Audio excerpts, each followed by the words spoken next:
Hey foodies, welcome back. Today I'm going to share with you my Guyanese cassava pone recipe. Let's get started.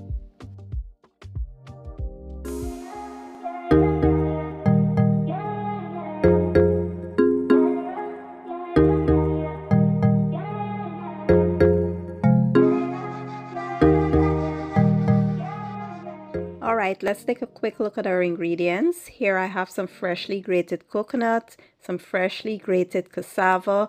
I'll be using sweetened condensed milk, a little bit of coconut milk, brown sugar, freshly grated ginger, some vanilla, softened butter, cinnamon, nutmeg, salt, and black pepper.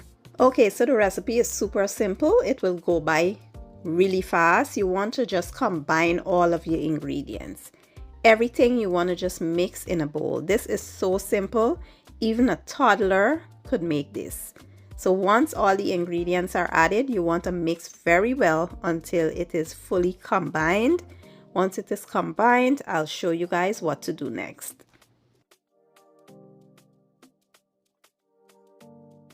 And remember, you can use evaporated milk or whole milk here. It doesn't have to be coconut milk.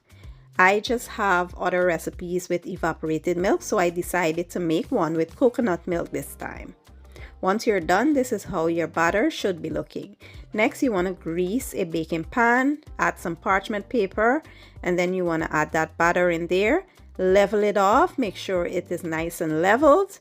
Tap it on the countertop, and then we will place this in a 350-degree oven for about an hour or so. Once it gets a little brown over top and you stick a skewer in the middle and it comes out clean, that's how you know it is done.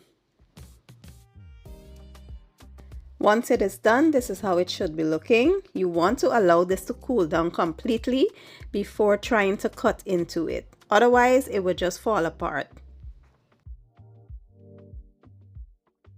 And here you have it, my version of Guyanese cassava pone. This was so delicious. I almost ate the entire thing, me and my greedy self. But I can't go without showing you guys how gummy, gooey, and delicious this was when you break into it. It was gummy and gluey on the inside, but nice and crispy on the outside. Perfectly done.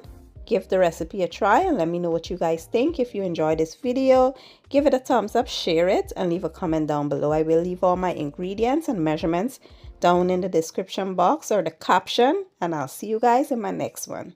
Thank you for watching and enjoy.